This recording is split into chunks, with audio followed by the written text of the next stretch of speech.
यानी कि gemstone. Gemstone कौन से पहनाने हैं, कैसे पहनाने और कब पहनाने हैं। कस्टमर की, क्लाइंट की क्या रिक्वायरमेंट है, उस रिक्वायरमेंट के अकॉर्डिंग उसको नग पहनाते हैं। किसी की रिक्वायरमेंट क्या होती है कि मेरा स्वास्थ्य, मेरा मान सम्मान, यश, प्रसिद्धि मुझे मिले। किसी की होती है कि मुझे, मेरे पास धन हो, मेरा कारोबार अच्छा चले, इनकम बढ़िया हो। किसी की रिक्वायरमेंट होती है कि मन की शांति बनी रहे, घर के अंदर शांति बनी रहे। मकान है, वाहन सुख है, वो टाइम टू टाइम मिलता रहे। किसी की रिक्वायरमेंट होती है कि संतान कंसीव होने में दिखते हैं, या संतान ठीक तरीके से काम नहीं कर रही। किसी की रिक्वायरमेंट होती है कि शादी होने में देरी है, या फिर शादी हो गई है तो उसके बाद उनमें रिलेशन में वैचारिक मतभेद है। तो जो रिक्वायरमेंट है सामने वाले की, उसी के अकॉर्डिंग उनको जेमस्टोन पहनाते हैं।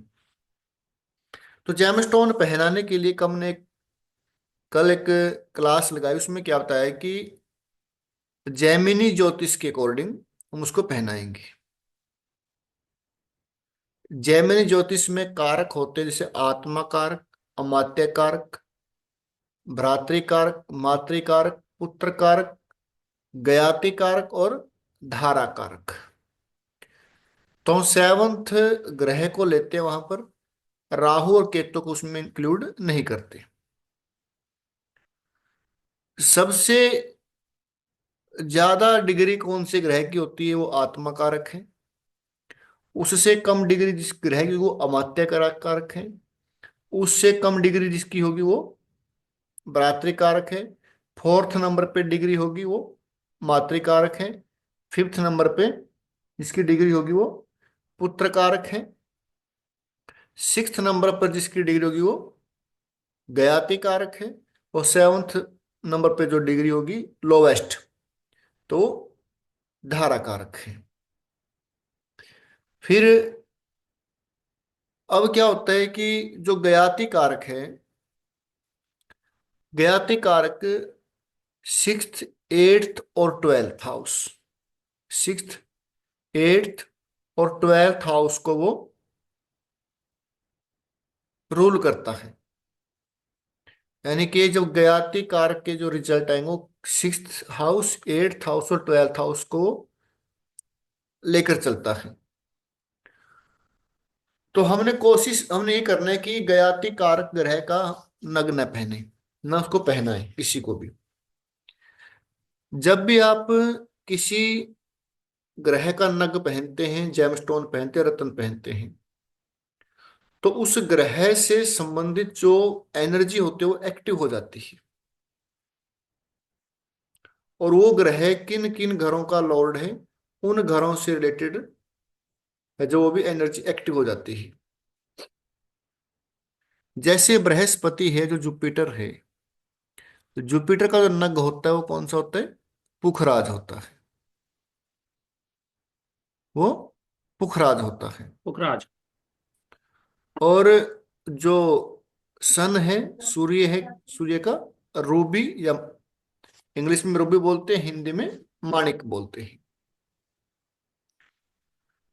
और मंगल मूंगा, बुध पन्ना, वेनस डायमंड, चंद्रमा मोती, ये होते हैं। राहु का गोमेद, केतु का लहसुनिया, ठीक है। लेकिन हम इसमें इस जो टेक्निक में राहु केतु को हम नहीं लेते। फिर सर जैसे हम लोग एस्ट्रोलॉजी सीख रहे हैं। हम्म, सर आवाज आ रही है मेरी? बिल्कुल बिल्कुल आ रही है। जैसे हम एस्ट्रोलॉजी सीख रहे हैं तो ये बताते हैं लहसुनिया, लहसुनिया का वो रतन हमने धारण करना चाहिए इस टाइम। बिल्कुल करना चाहिए। लेकिन केतु कहाँ बैठा है, किसके साथ बैठा है, वो देखना पड़ेगा। एस्ट्रोलॉजी के लिए केतु है जो, वो मुख्य कारक होता है। आपकी प्रेडिक्शन सही हो, जो आप कहें, तो उसके लिए अपने केतु को एक्टिव करना पड़ेगा, केतु को धारण करना पड़ेगा। केतु का आपने नग डाल लिया, लेकिन आप केतु के अकॉर्डिंग कार्य नहीं कर रहे। केतु क्या है? केतु मुक्ति है, मोक्ष है। केतु फकीर है। केतु लेट गो है। जो कोई व्यक्ति आपको कुछ बोले और आप उसको लेट गो करें, जाने दो, कोई बात नहीं, कहने दो, यदि आप उसकी बात को मन पर लेकर बैठ जाते हो तो राहु है। आप यदि किसी के प्रति लगाव रखते हैं, माया है, मोह है, ठीक है, वो राहु है। आप जय पराजय, सुख दुख, लाभ हानि में सम रहते हो, केतु है। क्योंकि फकीर क्या है? उसके लिए ना कोई लाभ है, ना उसके लिए हानि है, ना सुख है, ना दुख है, वो सम रहेगा। केतु देना जानता है, लेना नहीं जानता। तो कोई व्यक्ति कोई गलत शब्द बोले, कुछ बोले, आप उसको लेट गो करें, वो केतु के एक वो गुण है केतु का। तो हम केतु का जब नग डालते हैं, नग को पहनते हैं, साथ साथ हमें उसके जो उसकी एक्टिव जो क्वालिटी है, उनको भी फॉलो करना पड़ेगा। केतु कहाँ बैठा है, किसके साथ बैठा है, वो चेक करना पड़ेगा। लेकिन प्रेडिक्शन के लिए केतु का मजबूत होना जरूरी है, लेकिन उसके लिए वो नग की आवश्यकता नहीं है। मैं उसको बता दूंगा सूत्र क्या है, कौन सा वो स्तोत्र है, वो पढ़ लें आप। केतु के लिए है गणेश अथर्व शीर्ष। गणेश अथर्व शीर्ष। अगर आप उसको पढ़ नहीं सकते तो आप सुन सकते हैं सुबह शाम। हाँ, जैसे कि ना मैं पढ़ नहीं सकता हूँ गणेश अथर्वशीष। तो आप उसको तो मैं सुन क्या करता सकते हैं। हूँ? आप उसको सुन सकते हैं। आप मतलब सुबह इसके या लिए कोई शाम। पर्टिकुलर टाइम देना चाहिए, मतलब पूजा वूजा करते टाइम? मतलब बिल्कुल, मंदिर में अगर बैठ के ही पढ़ना चाहिए या कभी भी पढ़? सही तो यह है कि जब आप पूजा करते हैं सुबह, वो 4 या 5 मिनट का होता है। 4 या 5 अच्छा। मिनट का होता है। तो आप उसको कानों में लीड लगा के या वैसे भी सुन सकते हैं। स्तोत्र को हमेशा हम्म। ऊंची आवाज में सुना जा सकता है, लेकिन मंत्रों को कभी ऊंची आवाज में नहीं सुनना चाहिए। मंत्र हैं जो आजकल क्या चला हुआ है प्रचलन, कि हम गाड़ी में जा रहे हैं या घर में हैं, हम क्या करते हैं कि गायत्री मंत्र को लगा देते हैं उसमें, मोबाइल फोन में या किसी साउंड सिस्टम में, वो बजता रहता है घर में भी, कहीं गाड़ी में। वो ठीक नहीं। महामृत्युंजय मंत्र लगा देते हैं, है ना। मंत्रों का शाब्दिक अर्थ होता है गुप्त, और जितना वो गुप्त रहेंगे उतना ही वो अच्छा रिजल्ट देंगे। किसी मंत्र का आप जाप करते हैं, यदि वो गुप्त जाप किया जाए, उसका रिजल्ट जल्दी मिलता है। स्तोत्र होते हैं जो, स्तोत्रों का आप ऊंची आवाज में सुन सकते हैं। किसी भी भगवान के आप नाम जाप कर सकते हैं ऊंची आवाज में। जैसे श्री राम जय राम जय जय राम, राधे राधे, शिव शिव शिव, ये आप कर सकते हैं। लेकिन जैसे ओम नमः शिवाय मंत्र है, गायत्री मंत्र, मंत्र कोई भी हो, उसको ऊंची आवाज में नहीं सुनना चाहिए। तो ऐसे अब हमने क्या किया कि हमने जैमिनी ज्योतिष के बेस पर नग कौन सा पहना है वो हमने कल बता दिया आपको। अब कई बार क्या होता है कि जैसे कोई व्यक्ति आपके पास, उसको मनी प्रॉब्लम है, कारोबार में प्रॉब्लम है, और उसके इनकम नहीं होती, खर्चे ज्यादा होते हैं। तो क्या कहेगा कि मुझे मनी प्रॉब्लम है, कुछ भी काम करता हूं तो काम करने के बाद मुझे वो दिक्कतें होती हैं, या काम में वो कोई बेनिफिट मुझे नहीं मिलता। तो फिर उसके लिए क्या है? अमात्य कारक। अमात्य कारक क्या है? वो सेकंड, 10th और 11th हाउस को रूल करता है। तो वो उसको रूल करता है। तो मान लीजिए आपका अमात्य कारक, अमात्य कारक आपका क्या हुआ, चंद्रमा हुआ। अमात्य कारक वो ग्रह होगा ना जो जिसकी सेकंड हाईएस्ट डिग्री होगी। सेकंड जिसकी हाईएस्ट डिग्री होगी। जिसकी हाईएस्ट डिग्री है वो तो होगा आत्मा कारक। हाँ, अमात्य कारक जिसकी सेकंड हाईएस्ट डिग्री होगी। सेकंड हाईएस्ट डिग्री होगी। ठीक है। अब जैसे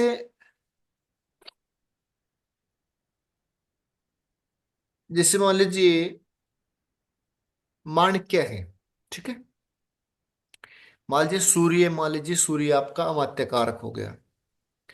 माणिक को किसे पहनाते हैं हम, तांबे पहना सकते हैं। ये नहीं पता माणिक्य। हमें कुछ भी। हाँ जी। ये लिख लेता हूं मैं। अच्छा।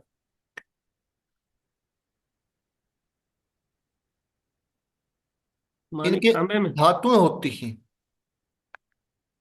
जैसे चंद, जैसे मोती है, मोती को पहनना चाहिए किसमें, चांदी में। पुखराज गोल्ड में। सोने में। गोल्ड में। पन्ना है, पन्ना गोल्ड पहना सकते हैं। गोल्ड में भी और सिल्वर में भी दोनों। सिल्वर में भी, चांदी में भी। ठीक है।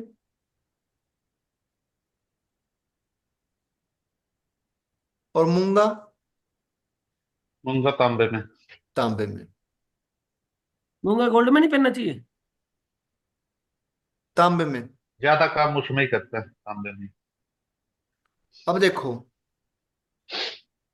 हमने सावधानी क्या करनी है। जैसे मार्स यानी कि मंगल आपका अमात्य कारक हुआ। ठीक है। मंगल आपका अमात्य कारक हो गया। और व्यक्ति आपके पास आता है कि उसको मनी प्रॉब्लम है, कारोबार से रिलेटेड प्रॉब्लम है, इनकम कम होती है, खर्चे ज्यादा होते हैं, कुछ भी काम करते हैं तो उसमें बेनिफिट नहीं होता। तो हमें अमात्य कारक का नग उसको पहनाना पड़ेगा। और अमात्य कारक आपका ग्रह कौन सा, वो मार्स हो गया। सेकंड हाईएस्ट डिग्री किसकी हुई, मार्स की हो गई। और मार्स का वो मूंगा, तो मूंगा पहनाते हैं तांबे में। और गयाति कारक आपका सूर्य हो गया। गयाति कारक आपका सूर्य हो गया। सिक्स हाउस वाला मतलब सिक्स। सिक्स्थ हाउस वाला। तो तांबा किसकी धातु है, सूर्य की। तो आप यदि मूंगे को तांबे पहनाएंगे, और तांबा तो किसकी धातु है, वो सूर्य के। सूर्य आपकी कुंडली में क्या हो, गयाति कारक हो गया। यानी कि गयाति कारक के गुण उसमें आ गए, तो आपके लिए परेशानी हो जाएगी आपके लिए। मंगल जिन जिन घरों का लॉर्ड है, उससे को समस्या शुरू हो जाएगी दोबारा, एक्सीडेंट करवा देगा। तो उस स्थिति में क्या यस। करना है, जब कभी भी आप एक सिंपल लाइन लिख लेंगे, जब कभी भी आप किसी भी ग्रह का नग पहनाएं, और उस नग की धातु यदि ज्ञाति कारक से संबंधित होती है, उस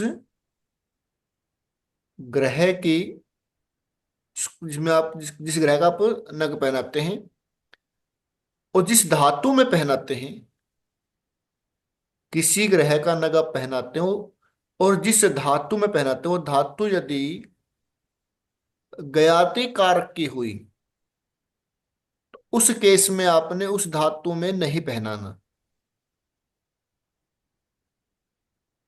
उस केस में उस धातु में जेमस्टोन को नहीं पहनाना।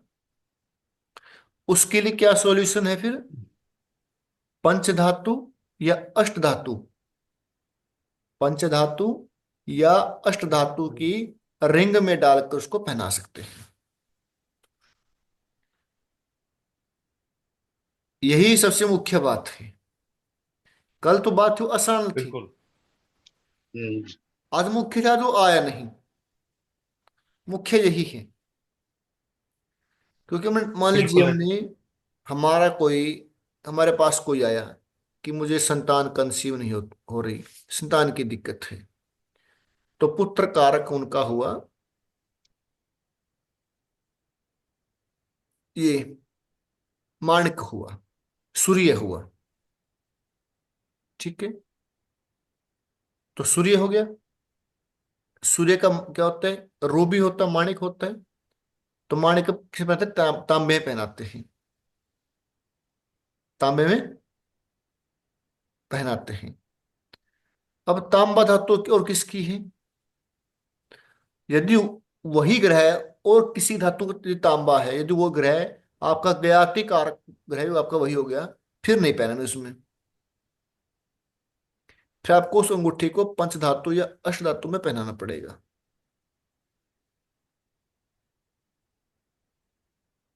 जैसे पन्ना है, हम पन्ना किसे पहनाते हैं, गोल्ड में पहना सकते हैं पन्ना, चांदी में पहना सकते हैं।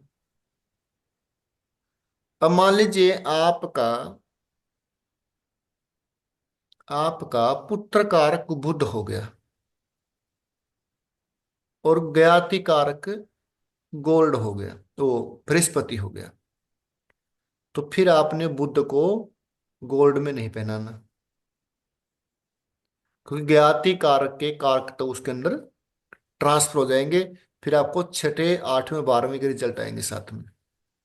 सर मैं ये पूछ रहा हूँ, जैसे कि ना कई बार एक ही, जैसे बृहस्पति की दो राशियां हो गई, जैसे कर्क लगन का ग्रह हो गया, हम्म। कर्क लगन की वो कुंडली बन गई, हम्म। तो उसमें 6th हाउस में भी वही हो गया गुरु, और हम्म। 9th हाउस में भी गुरु हो गया, हम्म। तो फिर तो उसमें गोल्डन नहीं पहनना चाहिए। वो छोड़ दो, आप किस हाउस का क्या है, हाउस वाला तो चक्कर ही नहीं। हाउस को छोड़ दो। मैं जो जो मैंने आपको बताया उसमें हाउस हो मार्केस हो कोई बात ही नहीं है। इसमें तो आपने डिग्री का है केवल बस। आपने केवल उस पर ध्यान रखना है कि अमात्य कारक कौन सा बनेगा, चाहे वो आपका मार्केस भी हो, चाहे वो 6 8 12 का स्वामी भी हो, वो छोड़ दो आप। आपने केवल आत्मा कारक अमात्य कारक इन नहीं, कारक को जो ज्ञाति निकालना है। कारक है, मैं ये पूछना चाह रहा हूँ, जैसे मान लो कोई ग्रह ज्ञाति कारक बृहस्पति बन गया उसका, हम्म। और बृहस्पति की मतलब उसके लिए फिर तो गोल्ड हो गया बंद। बिल्कुल। और पर वो 9th हाउस का भी तो स्वामी है वो। कोई बात नहीं, वो छोड़ दो, वो पराशरी सिस्टम है, हम जैमिनी से कर रहे हैं। जो मैं आपको बता रहा हूँ कारक तो ये जैमिनी सिस्टम है। जो आप कह रहे हैं भाई वो 6th लॉर्ड भी है 9th लॉर्ड भी है, तो 9th लॉर्ड अच्छा हो गया है ना, आप ये कह रहे हैं ना। हम्म। तो वो तो पराशरी सिस्टम है, उसको छोड़ो आप। आपने केवल, यदि आपका कुंडली में सबसे बुरा हाउस कौन सा होता है, मार्किस होता है ना, सेकंड और सेवंथ। मैंने कहा भाई यदि आपका अमात्य कारक मार्किस भी है, फिर भी अपना पहना दो बस। ठीक है, अगर अगर आपने कुछ हासिल करना है, थोड़ा तो कष्ट सहन करना पड़ेगा। तो ज्ञाति कारक से संबंधित यदि कोई धातु बनती है उसकी, फिर आप उस धातु में नहीं पहनाना, आपने पंच या अष्ट धातु में उसको पहना देना है।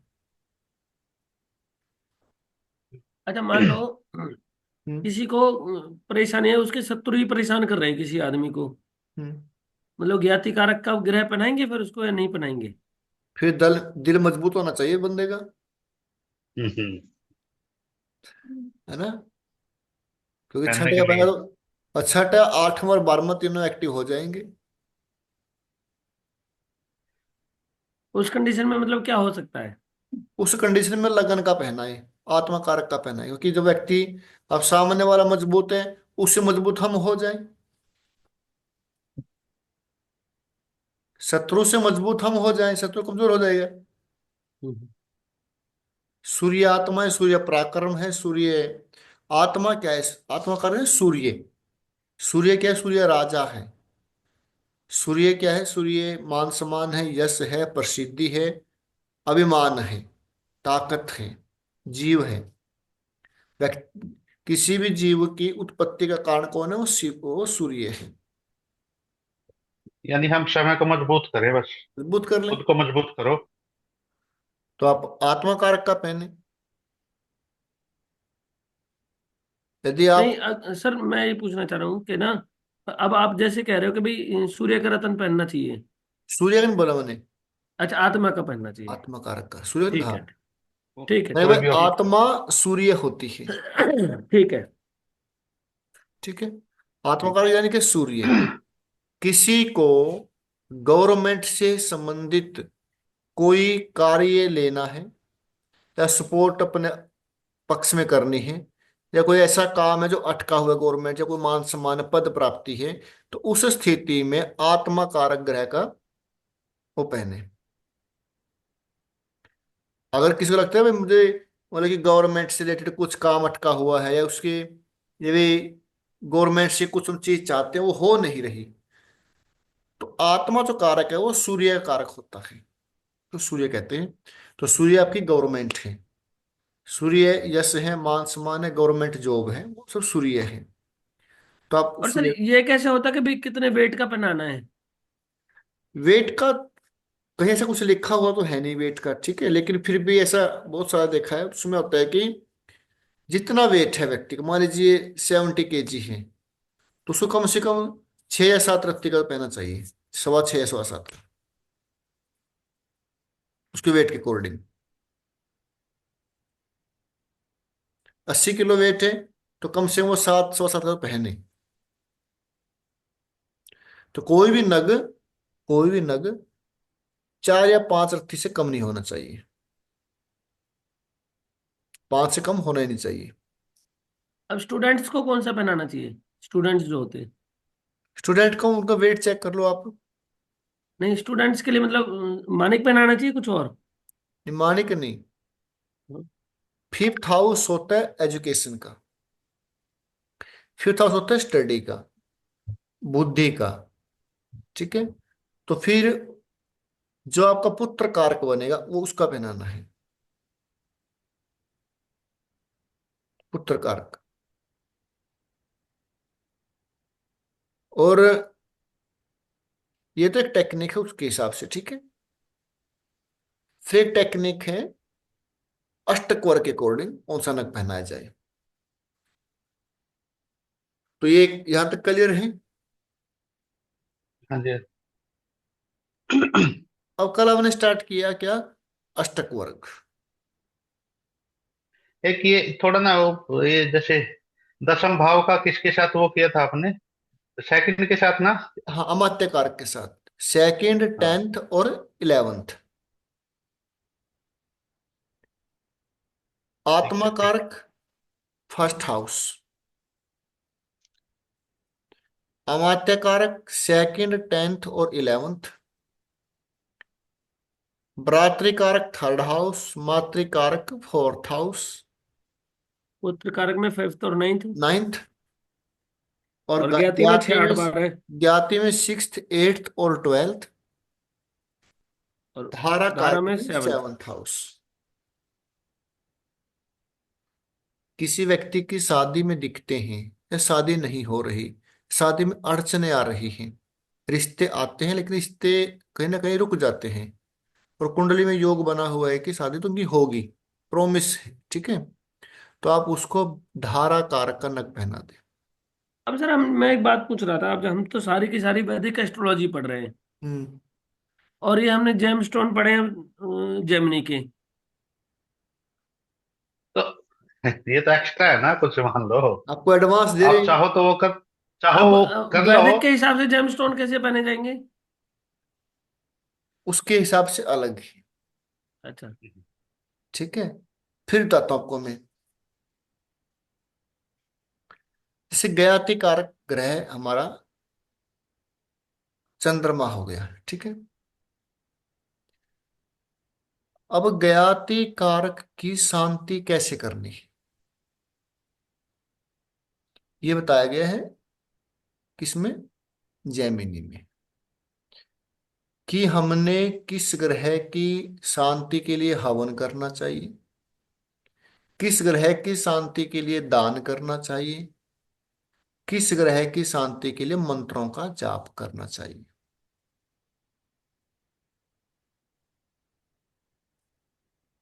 यदि आपका ज्ञाति कारक ग्रह 1 5 9 अग्नि तत्व की राशि में बैठा है तो आपने उस ग्रह की शांति के लिए हवन करना चाहिए।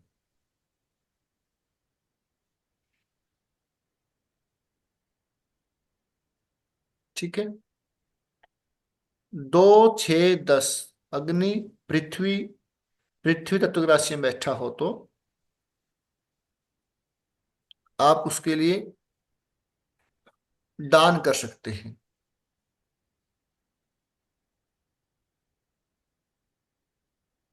3 7 11 वायु तत्व की राशि है, उसमें बैठा हो तो मंत्रों का जाप। 4 8 12 है, उसमें बैठा हो तो वस्तुओं को जल प्रवाह कर सकते हैं।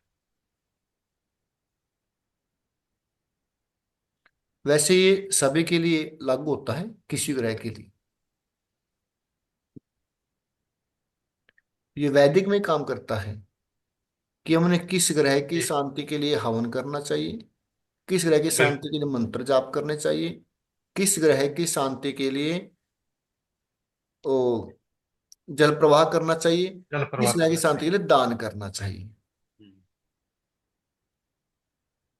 ये रेमेडी होगी आपके साथ में। और फिर अष्टक वर्ग। अष्टक वर्ग में क्या होता है? अष्ट यानी कि 8, 7 प्लैनेट और एक लगन। लगन। ये अष्टक वर्ग मैंने ना जगन्नाथ हो रहा तो डाउनलोड कर नहीं रखा। तो कर लेना। तो बिना जगन्नाथ हो रहा के नहीं बनेगी क्या बात? बिल्कुल बनेगा, उसमें उसमें भी है, ये एस्ट्रोसेज में भी है। स- ये तो सब में है, अष्टक वर्ग तो। तो एस्ट्रोसेज में थोड़ा सा एक बार गाइड करना कैसे कैलकुलेट हाँ, करेंगे हम? एस्ट्रोसेज में आपको मिलेगा वहां पे अष्टक वर्ग, भिन्नाष्टक, प्रास्तर अष्टक वर्ग। मतलब पीडीएफ के अंदर या बाहर ही मिलेगा? मैं आपको बता दूंगा लास्ट में। ठीक है। जैसे आपने खोला, मैं आपको एक वीडियो सेंड कर दूंगा इसके ग्रुप में। ठीक है।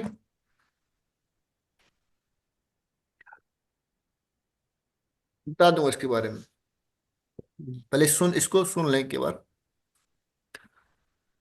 7 प्लैनेट, एक लग्न, 8 बन गए, इनको अष्टक वर्ग कहा जाता है। जब कोई भी ग्रह जब कोई भी ग्रह किसी राशि से गोचर करता है, उस राशि को क्रॉस करता है, तो उस राशि में कौन से ग्रह ने कितने अंक दिए? कोई व्यक्ति किसी व्यक्ति से सहमत भी हो सकता है, असहमत भी हो सकता है। अब जो सहमत है वो सही है उसके लिए, जो असहमत है उसके लिए ठीक नहीं। तो जब कोई ग्रह किसी राशि से गोचर करेगा और उस राशि में किन किन घरों, किन किन प्लैनेट ने अंक दिए हैं, वो ग्रह उस राशि के लिए अच्छा रिजल्ट देंगे। जिन्होंने 0 दिया वो अच्छा रिजल्ट नहीं देंगे। जैसे शनि है, शनि की 7.5 जब आती है, शनि का ढैया जब आता है, तो शनि की 7.5 सभी के लिए बुरी नहीं होती, सभी के लिए अच्छी नहीं होती। तो हम बता सकते हैं कि शनि की 7.5 के 2.5 साल कौन से अच्छे रहेंगे इसके लिए, 2.5 साल कौन से बुरे रहेंगे। जरूरी नहीं कि 7.5 साल उसके पूरे पूरे खराब जाए, अच्छे जाए। कौन से 2.5 साल अच्छे रहेंगे, कौन से बुरे रहेंगे, कौन से और अच्छे रहेंगे, वो हमें अष्टक वर्ग बताएगा। जैसे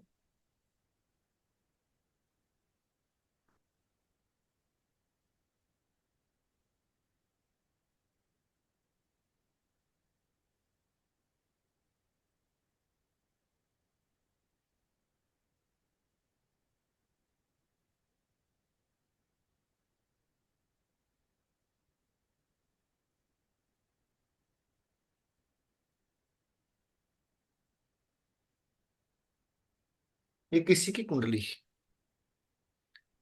अब इसमें नीचे क्या है, ये बने हुए हैं, ये क्या है, ये भिन्नाष्टक, इसको क्या बोलते हैं, अष्टक वर्ग। यानी कि 8 के 8 जो 7 ग्रह, एक लगन, उन सभी का मिलाकर टोटल वो उसको बोलते हैं सामुदायिक अष्टक वर्ग। ठीक है। जो ये है, ये ए एस लिखा हुआ है असेंडेंट, ये लगन का अलग से भिन्नाष्टक है, भिन्न अलग। ठीक है। ये सूर्य का भिन्नाष्टक है, ये चंद्रमा का है, ये मंगल का है, ये बुध का है, ये सैटर्न का है, वीनस और जुपिटर। अलग अलग प्लैनेट के अपने अलग अलग एक भिन्नाष्टक हो गया। अब इस व्यक्ति के लिए सैटर्न कौन कौन से हाउस में जब जाएगा, वो कहां पर उसको अच्छे रिजल्ट देता है, कहां पर उसको वो कमजोर रिजल्ट देता है। तो कम से कम जिस भी राशि में 0 अंक होगा, वह बुरा रिजल्ट देगा ग्रह। 2 होगा, थोड़ा ठीक हो जाएगा। 3 होगा, बस मतलब कि 4 से कम जितने अंक होंगे, 4 से कम कम में वो एक उस समय उस व्यक्ति को पीड़ाएं होंगी, शनि की अंतर्दशा में पीड़ा होगी, दुख होगी, बीमारियां होंगी। अगर 4 से ऊपर अंक है तो उसके लिए थोड़ा बेहतर होता जाएगा। अब जैसे मान लीजिए ये शनि है, शनि वर्तमान में कहाँ चले हुए हैं, कुंभ राशि में। शनि गोचर में कुंभ राशि में है, तो कुंभ यहाँ पे है, इनके 8th हाउस में है। 6th। इससे पहले क्या है, 5th हाउस में चंद्रमा है। यानी कि शनि की 7.5 चली हुई है। कब स्टार्ट हुई, यहां से स्टार्ट हुई। 2.5 साल ये, 2.5 साल ये, और 2.5 साल इसमें, यानी कि मार्च के बाद यहां से निकल जाएगी। इनकी 7.5 पूरी हो जाएगी। ठीक है। ठीक है यहां तक। हाँ। तो अभी देखिए कि शनि की 7.5 7.5 साल की है, नाम से पता है कि 7.5 साल है। वो 3 राशियों में, जहां चंद्रमा बैठा है उससे पहले वाली राशि में, उसमें, और उससे अगले वाली राशि में जब शनि गोचर करता है, वो शनि की 7.5 होती है। तो हम चेक करेंगे कि 4th हाउस में शनि ने कितने अंक दिए हैं। देखो आप, 6, 6 अंक दिए ना। हाँ जी। शनि ने 4th हाउस में 6 अंक दिए हैं। 4th हाउस में कौन सी राशि है, धनु राशि है ना। यानी कि धनु हाँ जी। राशि में शनि ने 6 अंक दिए। तो जब शनि की 7.5 स्टार्ट हुई, वो पहले 2.5 साल इनके लिए बहुत अच्छे रहे हैं। उस 2.5 साल में इस व्यक्ति को ज्यादा दिक्कतें नहीं हुई। उन 2.5 साल में इसको प्रॉपर्टी मिली है, मकान सुख, वाहन सुख मिला है। हाँ ठीक है, ये 6th लॉर्ड है, थोड़ी परेशानी, कोई कोर्ट केस वगैरह हो सकते हैं, लेकिन उतनी नहीं होंगी, ज्यादा नहीं होंगी, संभल जाएंगी। अब ये 2.5 साल निकलने के बाद अगले 2.5 साल 5th हाउस है। 5th हाउस में कितने अंक दिए सैटर्न ने, 0। 0। तो जैसे ही शनि यहां पर आया, उस समय उस व्यक्ति का जीवन बड़ा बुरा हाल हुआ उसको। सर उसको ऐसे को महादशा में भी देखेंगे ना? बिल्कुल देख सकते हैं, अंतरदशा देख सकते हैं, मादशा देख सकते हैं। जैसे किसी का शनि का 19 साल के महादशा चल रही है तो। हाँ, अगर शनि की मादशा चली हुई है ना, हम्म। और शनि उस समय कहाँ कहाँ गोचर कर रहा है, किस किस उसमें, उसमें बिल्कुल काम करता है। क्योंकि शनि की जब महादशा, किसी ग्रह की महादशा होगी, वो गोचर तो कर ही रहा है, चल तो रहा ही वो, एक जगह अटका हुआ नहीं है। लेकिन गोचर दशाओं का अंतरदशाओं गोचर केवल हम चेक करते हैं किनका, शनि, राहु, राहु का तो शनि है, गुरु है, क्योंकि शनि 2.5 साल है, गुरु 1 साल है। ठीक है। जैसे सूर्य मंगल बुध ये तो थोड़े थोड़े समय के लिए हैं, तो उसको ज्यादा उस पर ध्यान नहीं देते हैं दशाओं के हिसाब से। गोचर में चेक कर सकते हैं अलग से। अब सर जैसे शनि का अष्टक वर्ग में फिफ्थ हाउस में 0 नंबर दिखा रहा है। बिल्कुल। और जब यहाँ पे शनि की 6.5 में जब शनि चंद्रमा के ऊपर से गोचर कर रहा होगा, तो ये मतलब क्या परिणाम नहीं होंगे, मतलब बहुत बुरे परिणाम मिले होंगे। बिल्कुल, उनको पेट संबंधी, चाइल्ड संबंधी, कोई कोर्ट केस, जहां जहां का शनि लॉर्ड है उससे संबंधित, ठीक है, जहां पे दृष्टि है उनसे संबंधित बुरे फल मिले होंगे, बिल्कुल मिले होंगे। आप चेक कर लेना किसी का भी। शनि जब, अब शनि चला हुआ कहाँ पे, एक्वेरियस साइन में। यहाँ पे कितने अंक दिए हैं सैटर्न ने, 4 अंक दिए हैं। तो ठीक ठीक रहेगा, ना ज्यादा अच्छा ना ज्यादा बुरा। ये बताते हैं कि कौन सा ग्रह कब किसको कितने अच्छे रिजल्ट देगा, कितने बुरे रिजल्ट देता है। क्योंकि अष्टक वर्ग क्या है, अब यहाँ पे देखो, यहाँ पर सैटर्न ने 6 अंक दिए। ये 6 अंक शनि सैटर्न के नहीं है अकेले के, ये 6 अंक 7 प्लैनेट और एक लगन के हैं। उन 7 प्लैनेट में से और 6 एक लगन से, उन सातों, 8 में से 6 अंक मिले, यानी कि 6 लोग तो सहमत हैं इससे, 6 तो सहमत हैं, 2 असहमत होंगे। तो इस प्रकार आप देख सकते हैं। सर एक बार फिर से रिपीट कीजिए ना। इनके 4th हाउस में सैटर्न ने 6 अंक दिए हैं। तो ये 6 अंक केवल सैटर्न के नहीं हैं, ये 6 अंक जो 7 प्लैनेट हैं और एक लगन है उनके मिलाकर है। सभी ने एक एक एक अंक दिया हुआ है। कुछ ऐसे प्लैनेट जिन्होंने 0 0 अंक दिया हुआ, 2 प्लैनेट हैं, वो सब दिख जाएंगे आपको और आसानी से एस्ट्रोसेज में। हाँ जी। ठीक है ना। अब सर जैसे मैंने खोल रखा है स्टोरेज में अष्टक वर्ग, यहाँ पे दिखेगा ही नहीं। ये मैं बता दूंगा आपको, देखो तो बात अब अब इसको एक बार समझ लें आप, है ना। इसमें हाँ। देखो आगे है ना, प्रस्तर अष्टक वर्ग है ना, षडबल से आगे हम्म। प्रस्तर अष्टक वर्ग, हाँ एस्ट्रोसेज में देखो आप। हाँ, प्रस्तर भी है एक। इस पे क्लिक करेंगे, प्रस्तर अष्टक वर्ग। हम्म। इसमें आगे आगे सूर्य का आ गया, चंद्रमा का आ चंद्र गया, सभी ग्रह का, के हाँ आ गए हाँ। नीचे। अच्छा, हाँ हाँ हाँ, ठीक है। ठीक है ना।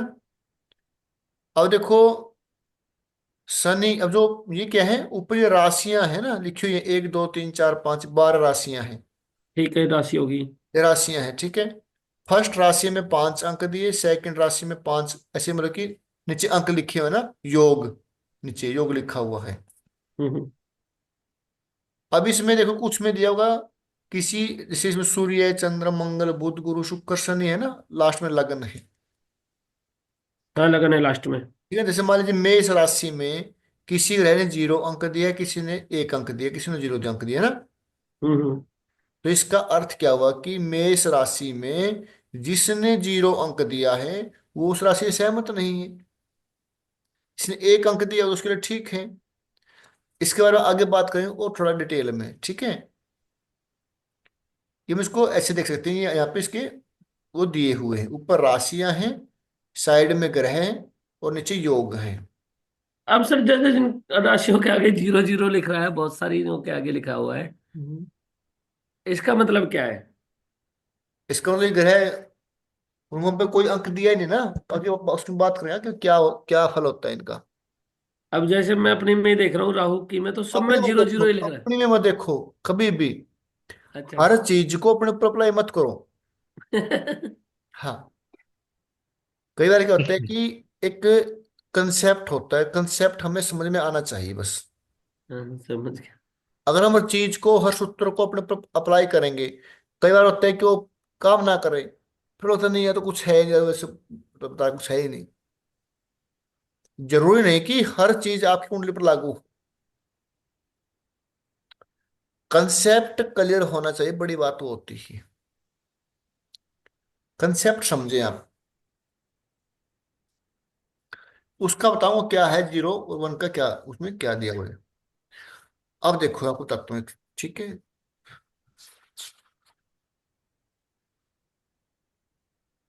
सूर्य एक महीने के लिए होता है। सूर्य एक राशि में एक महीने के लिए गोचर करता है। और सूर्य क्या है, गवर्नमेंट है। ये आपको मैं पूरा डिटेल में कराऊंगा, अभी वैसे बता रहा हूँ, ठीक है। हम सूर्य से क्या क्या देख सकते हैं, क्या क्या हो सकता है। सूर्य गवर्नमेंट है, सूर्य कोई भी शुभ करे, शुभ कार्य है। गवर्नमेंट से रिलेटेड आपको किस महीने में आपका काम बनेगा। गवर्नमेंट से रिलेटेड कोई पद प्राप्ति है, कोई आपका कोई ऑफिस में कोई काम अटका हुआ है, तो कब बनेगा, कब वो गवर्नमेंट आपके लिए आपके सपोर्टिंग होगी। तो हम क्या करेंगे, हम सूर्य के विनाष्टक में जाएंगे, ठीक है।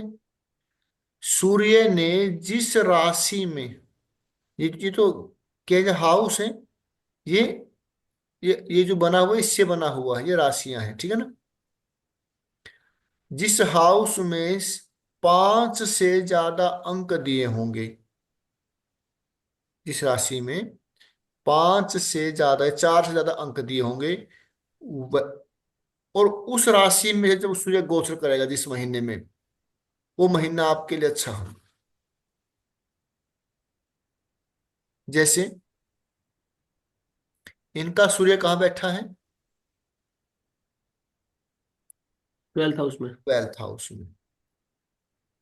अब मान लीजिए, अब सूर्य कहाँ चला हुआ, कौन सी राशि चला हुआ सूर्य इस समय। इस समय चलेगा वृश्चिक में। सूर्य वृश्चिक में चला हुआ है, हम्म। पक्का। हाँ, अब धनु में आ जाएंगे ना। सूर्य वृश्चिक में, सूर्य धनु में है इस समय। अच्छा, आ गए धनु में। हम्म। तो अभी आगे होंगे 2-4 दिनों में। सूर्य हम्म। अभी आए हैं, एक दिन हुआ है अभी तो। हाँ, जब भी तो कह रहा हूँ वृश्चिक में चल रहे थे परसों तक तो। एक दिन कल ही आए हैं। हाँ हाँ। तो इनका सूर्य वृश्चिक राशि में, वृश्चिक कहाँ है, 3rd हाउस में। हम्म। अब 3rd हाउस में सैटर्न ने कितने अंक दिए हैं, सूर्य ने 6, 6 अंक दिए ना, दिख रहे हैं। हम्म। तो आप ये कह सकते हैं कि भाई आप दिसंबर में, 17 दिसंबर से लेकर 17 जनवरी तक यदि कोई शुभ कार्य करते हैं, गवर्नमेंट से संबंधित कार्य करते हैं, आपका काम हो जाएगा।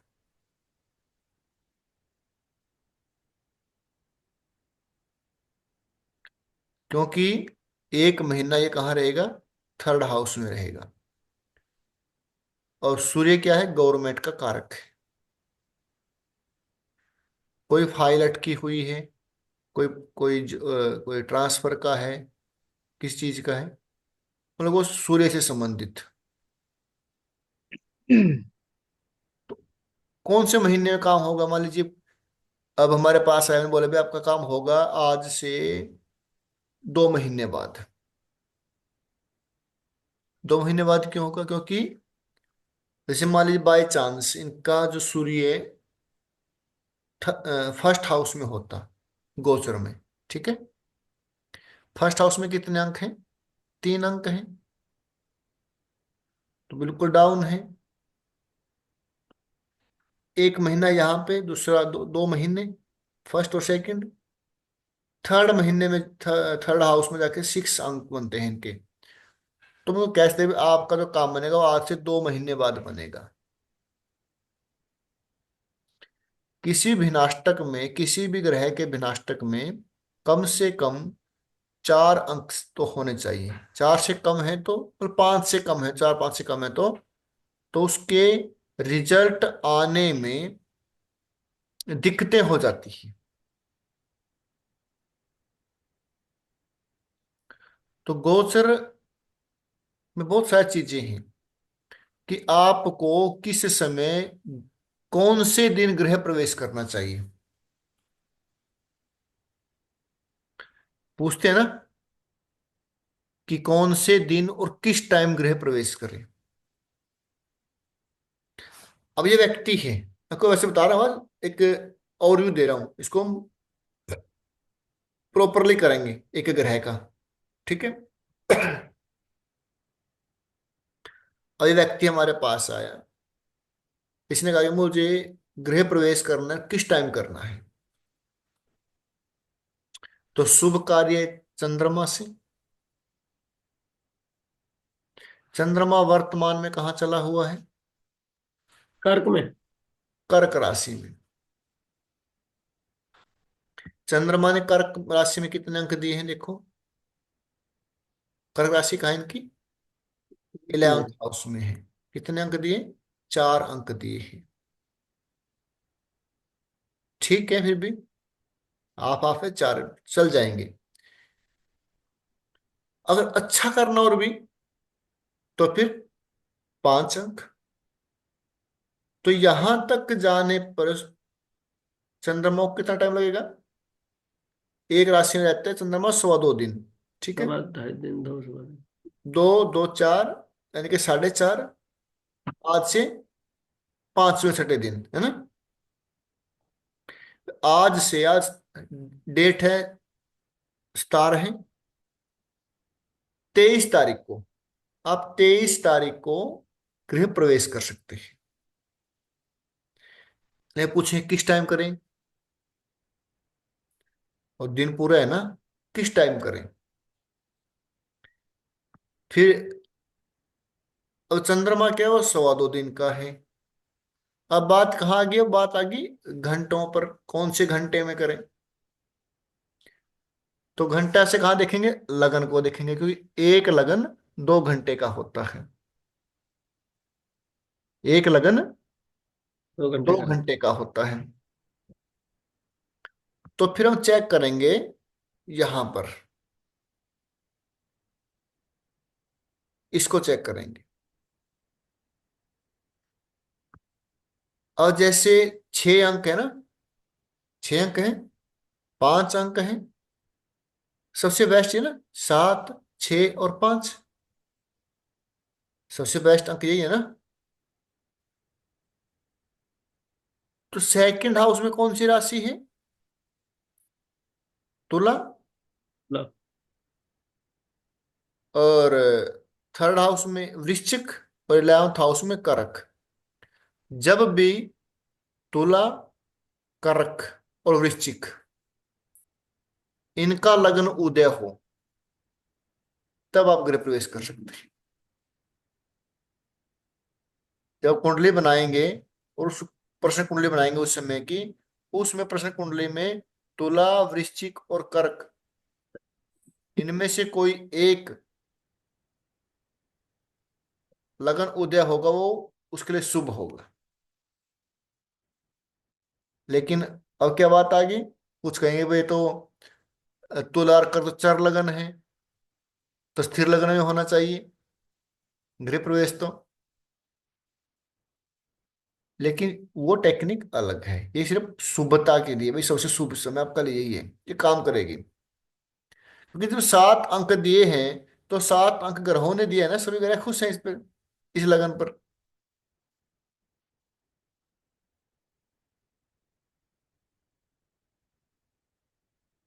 ठीक है जी। तो फिर इसके बारे में बात करेंगे हम आगे। अष्टक वर्ग को पढ़ेंगे 1 बाय 1, एक एक ग्रह से। इसमें बहुत कुछ है। इसमें एक प्रकार से ये एक अलग से एस्ट्रोलॉजी है, जिसको बोलते हैं डिजिटल एस्ट्रोलॉजी। एक अलग से इतिहास है इसका, एक अलग से कि पूरा पूरा एक पैक है। मतलब आप ये कहोगे कि भाई जब इससे इतना कुछ बता सकते हैं फिर ग्रहों को देखने की क्या जरूरत है। तो नंबर से देख लेंगे बस सीधा। किसके जीवन में हमें बता सकते हैं ये व्यक्ति कमाएगा, मेहनत बहुत करेगा, लेकिन उसको लाभ कम होगा। मेहनत बहुत करता है लेकिन लाभ कम होगा, ये बता सकते हैं इससे। वैवाहिक जीवन सुख खुश रहेगा या नहीं रहेगा, संतान सुख है कि नहीं है, वैवाहिक सुख है कि नहीं है, धन का सुख है कि नहीं है, वाहन सुख है कि नहीं है, हम इसी से बता सकते हैं। बिल्कुल सिंपल है। और अष्टक वर्ग के अकॉर्डिंग ही आप किस महादशा में क्या काम कर सकते हैं, कौन से हाउस से रिलेटेड काम कर सकते हैं, वो अष्टक वर्ग बताएगा। कौन सी महादशा में आपको बेनिफिट होगा, नुकसान होगा, वो आपको अष्टक वर्ग बताएगा। पिता का सुख कम है क्या, संतान का सुख कम है क्या, अष्टक वर्ग। तो अलग अलग ग्रह का अलग अलग अष्टक वर्ग है, भिन्नाष्टक वर्ग है। इसको हम ग्रह वाइज करेंगे, किसके साथ हमारे विचार मिलेंगे किसके साथ नहीं मिलेंगे। ठीक है। आपके पास कुंडली मिलान के लिए आता है, 18 गुण मिलते हैं, 16 गुण मिलते हैं, कोई बात नहीं, लेकिन अष्टक आपको बता रहा है कि इस तरह के विचार मिल जाएंगे तो मिल जाएंगे।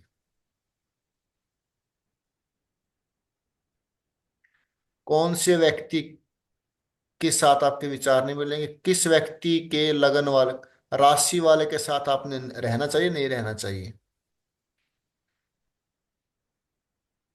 तो आप अपने जीवन में देख सकते हैं कि इसके साथ मेरी कम बनती है, इसकी राशि ये है। अब आपकी कुंडली आपको बता देगी इसके साथ कभी कम बनेगी। ठीक है जी। 9 बज गए हम।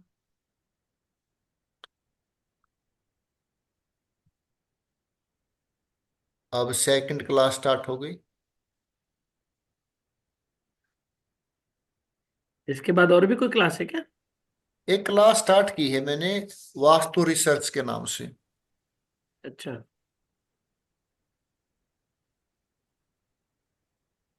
ठीक है। वास्तु रिसर्च की क्लास स्टार्ट की है, और इसकी क्लास कर लेंगे हम, कल कर लेंगे, कोई क्लास कोई बात नहीं, अष्टवर्ग की। घबराइए मत आप, ले छोड़। लो क्लास, लगातार ले लो। अब थोड़ा सा ना, पता क्या होता है बीच में, एक तो कुछ हमारा भी गैप हो गया, आपका भी गैप हो गया ना, इंटरेस्ट एकदम से ना आउट हो जाता है। कोई नहीं, कल आप इसको लगातार पढ़ाएंगे संडे तक, ठीक है। ठीक है। जी ठीक। टाइमिंग यही रखो, 8 से 9 टाइमिंग की। 8 से 9 रहेगी आपकी। मतलब टच हटता नहीं है, फिर मजा सा आता रहता है। ठीक है। नमाज कोई की अच्छा। पूरा नहीं। हो गई बेटा? हाँ जी।